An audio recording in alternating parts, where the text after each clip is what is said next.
이런 현상은 어떻게 될 것인지, 부품과 중간재의 교역에 FTA가 어떻게 영향을 미칠 것인지 일본 측 견해를 좀 듣고 싶은데.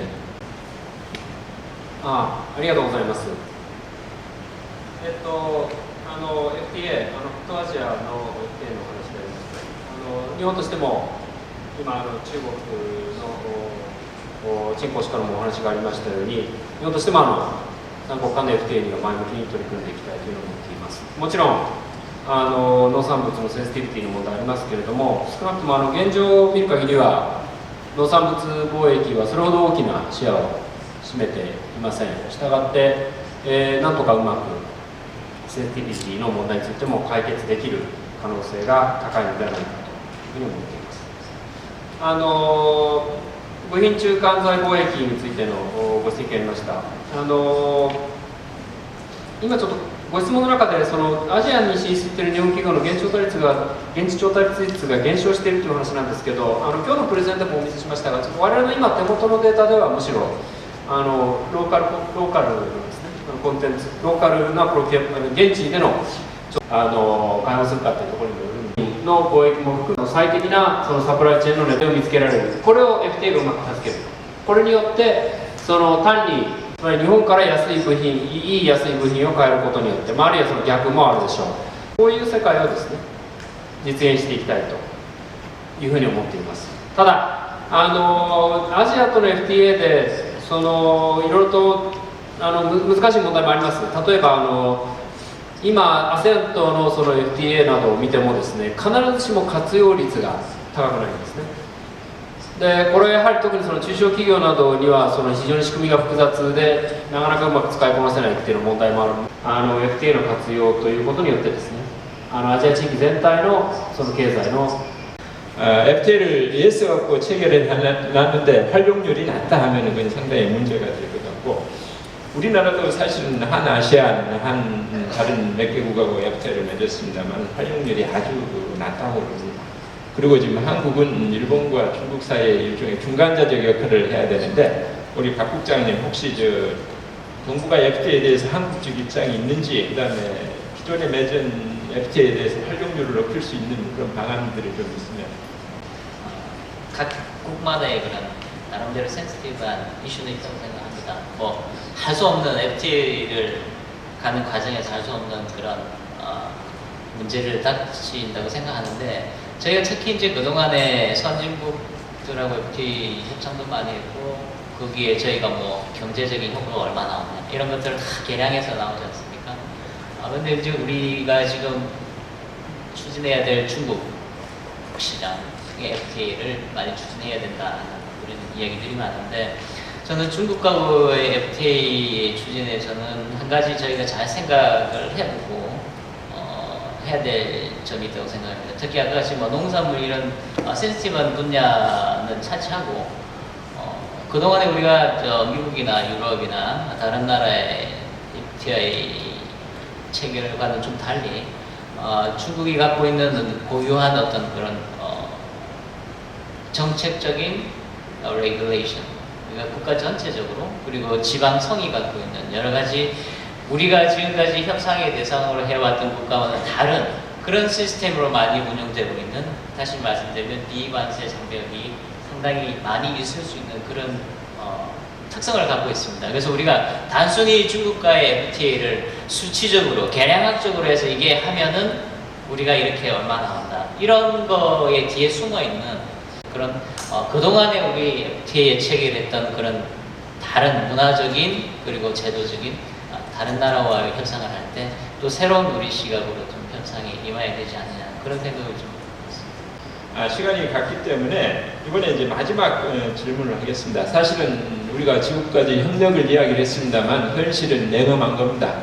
한중일이 세계 시장에서 특히 신흥국을 대상으로 해서 협력만 하는 게 아니거든요. 지금 아프리카 같은데 일본과 중국이 상당히 공을 들이고 있는데, 우리는 경제 규모가 일본과 중국에 비해서 따라가지 못하기 때문에 사실은 어떻게 해야 될까 걱정이 많기도 합니다. 우리 코트레 한 차장님 보시기에 삼국이 신흥국 진출을 할 때 경쟁보다도 혹시 협력을 강한 방법이 있는지, 이걸 마지막으로 한번 말씀을 해주십시오. 신흥국 시장에서의 한중일 삼국의 그 협력 그 가능성인데 상당히 어려운 질문이네요. 우선 첫 번째로 지난 5월 30일 한중일 삼국 정상께서 제주도에서 모이셔갖고요. 표준 한중일 삼국 표준에 대한 공동선언을 하셨습니다. 그래서 지금 현재 세 가지 분야에 대해서 한중일이 서로 공동표준을 설정을 하자. 그러니까 통일하자. 이게 첫 번째는 이제 문화적 공통성인데 이건 별 의미가 없고요. 두 번째가 비관세 장벽이 존재하는 산업 분야. 세 번째가 새로운 인프라에 관한 분야. 그래서 이 두 번째와 세 번째 분야에가 앞으로 저희 수출업계에 상당히 많은 영향을 끼칠 것 같습니다. 그래서 구체적으로 말씀드리면 공산품이라든가 전기 전자제품에 서로 한중일이 표준을 서로 맞추고, 그 다음에 새로운 인프라 분야는 이제 전기 자동차가 나오면 전기 자동차 충전기를 서로 통일하자, 충전기 그 표준을 통일하자, 스마트 그리드라든가 교통카드라든가 이런 새로운 인프라 분야에 대해서 서로 표준을 맞추자 그랬거든요. 그래서 이제 실무위원회도 지금 구성이 되고 워킹 그룹도 구성이 된 걸로 알고 있는데요. 이러한 분야에서 한중일 삼국의 표준이 통일이 된다 그러면은 한중일 삼국 간의 교육을 갖다가 교육 비용을 이제 낮추고 그 다음에 교육을 확대시키는 것은 물론 신흥국 시장에서 구미 선진국에 대비해 갖고 저희들이 보다 많은 높은 경쟁력을 가질 수 있을 것으로 생각합니다.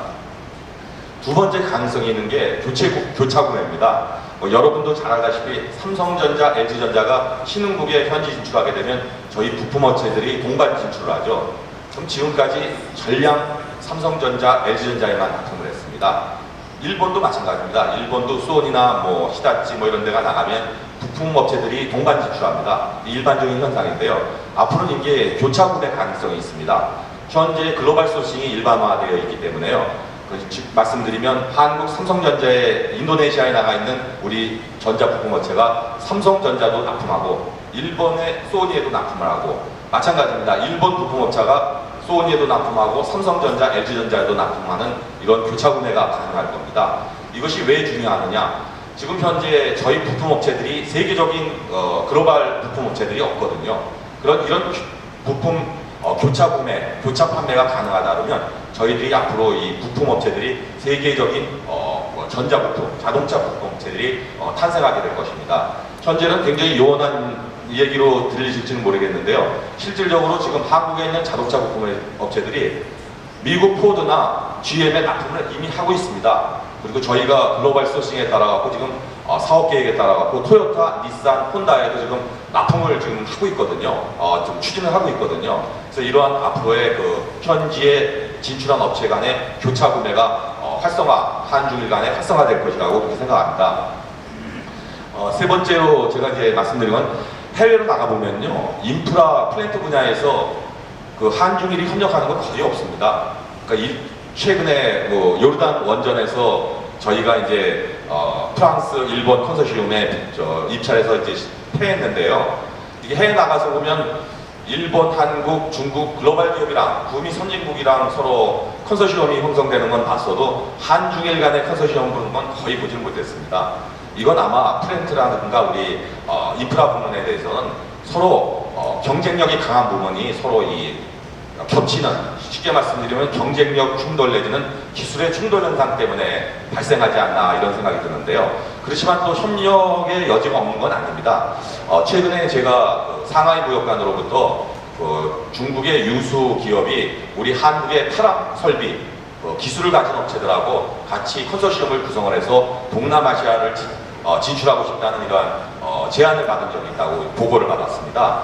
이와 같이 그린 산업이라든가 신산업 분야에 있어갖고 한중일이 서로 협력해갖고 신흥국 시장을 진출할 수 있는 여지는 아직도 있다고 봅니다. 예, 감사합니다.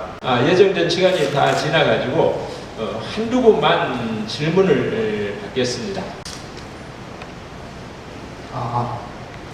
안녕하십니까. 저 말씀 잘 들었습니다. 사실 세 분한테 다 질문을 드리고 싶은데 제가 질문한 주제가 지금 발표하는 주제와 좀 맞는 거기까지 잘 모르겠어서 그 부분 좀 각 분들이 판단 좀 해주시고 대답해 주시면 감사하겠고요. 사실 일부에서 해주신 자료가 저는 상당히 좋다고 생각이 돼서 이 위기 신인국 부상의 시장 기회와 한중일 상부의 정책 대응에 대해서는 이미 일부의 그 내용으로 충분히 내용을 됐다고 생각하는데 지금 3부에서 말씀하신 이 내용을 보면 좀 질문 내용도 생긴 게 첫째로 FTA에 대해서 이게 상당히 관심 갖고 말씀을 하시는데 저는 경제 분야가 아니고 일반 기술자라서 지금 다른 시각을 가지고 있을지 모르겠는데 말씀하시는 것들이 FTA를 하면 반드시 좋다, 효율적이다, 혹은 뭐 시너지 효과를 낼 수 있다는 관점에서 그게 개선이면 기본 전제 이렇게 보이더라고요. 그런데 저는 실제로 FTA를 했을 때 과연 그런 효과가 생길 것인가에 대한 어떤 자료나 이런 얘기를 들어본 적이 없거든요. 그래서 그런 것들이 실제로 발생할 수 있을까? 내수 시장을 부양하는 거하고 신흥국 부상을 공략하는 거하고 그 신흥국 시장을 공략하는 게 내수를 부양하는 것보다 더 쉬운가 아니면 편리한가 아니면 더 이득이 있는가 요거가 좀 이해가 안 되거든요. 첫째, FTA의 소위 말하는 긍정적인 효과라는 게 실제로 존재하는가 안 하는가 하는 문제는 일단은 FTA를 볼 때는 경제적인 걸로 우리는 접근을 하고 있습니다. 물론 정치 사회적인 비용이 많이 발생을 할 수 있습니다만 경제계에서는 일단 국제경제학 교과서 1011이 말하고 있는 바는 무역의 확대는 국민 후생에 도움이 된다 이렇게 되기 때문에 정치 경제적 사회적 비용 같은 건 정치에서 해결을 해야 되는 거고 실제로 무역이 증가하면은 교환의 이익과 특화의 이익을 통해서 후생이 증가한다, 소득이 증가한다 이렇게 보고 있습니다. 이 답이 불만족스러울지 모르겠습니다만 현재 우리 여기 앉아 있는 사람들은 그 정도로 답하는 수밖에 없을 것 같고요. 그 다음에 신흥시장의 수출을 공략을 하는 게 내수시장을 좀 더 확대하는 게 더 바람직하지 않느냐 이런 말도 맞는 말 같습니다. 사실은 신흥시장을 공략하는 추가적인 비용이 많이 든다 이렇게 되면 내수시장을 확대하는데 돈이 덜 든다면 그렇게 할 수가 있겠는데 사실은 이게 양자간이 이게 흑과 백의 관계가 전혀 아니고 내수시장으로 성장하고 신흥시장도 우리가 공략해서 같이 시장을 펴나가면 더 좋지 않느냐 이렇게 이해를 해주시면 되겠습니다. 320억 불, 그러니까 한 80%가 중국에서 오는 무역 흑자입니다.